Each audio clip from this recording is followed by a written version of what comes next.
নমস্কার।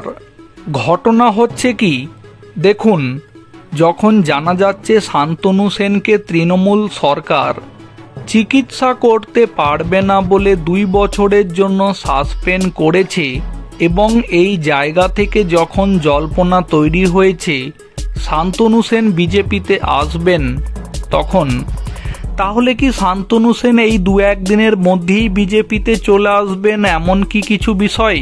না, সেটা একদমই নয়। কেননা শান্তনু সেনকে কিন্তু এতদিন টিভির পর্দাতে শাসক দল তৃণমূলের হয়ে বিভিন্ন সময় বিভিন্ন আলোচনাতে ব্যাট ধরতে দেখা যেত। সেই শান্তনু সেন কি এই দুম করে তৃণমূল ছেড়ে দিয়েই বিজেপিতে আসবেন? তেমনটা কিন্তু এখন হবে না। কখন হবে? যেহেতু আর এই যখন মাত্র কিছু মাস পরই 2026-এর বিধানসভা ভোট, আর সেই সময় যখন শান্তনু সেন আশা করবেন যে এতদিন তো তিনি তৃণমূলের হয়ে ব্যাট ধরেছেন বিভিন্ন সময় এবং একটা সময় তাকে সাসপেন্ড করে দিয়েছে শাসক দল তৃণমূল, সেটা না হয় গেল।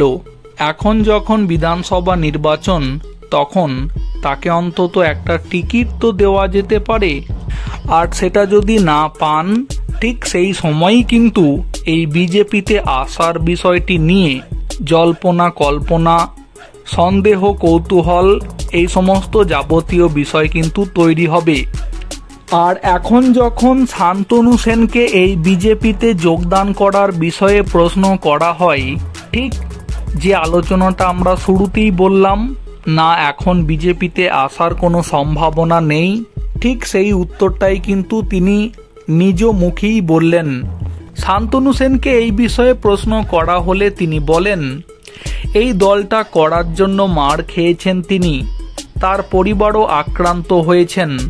মমতা বন্দ্যোপাধ্যায় তাকে দুবার কাউন্সিলর করেছেন, রাজ্যসভার সাংসদ করেছেন, দলের মুখপাত্র করেছেন, এমনকি তার স্ত্রীও তৃণমূলেরই কাউন্সিলর। তাই তিনি এতটা বেঈমান নয় যে সেই দলের সাথে বিশ্বাসঘাতকতা করবেন।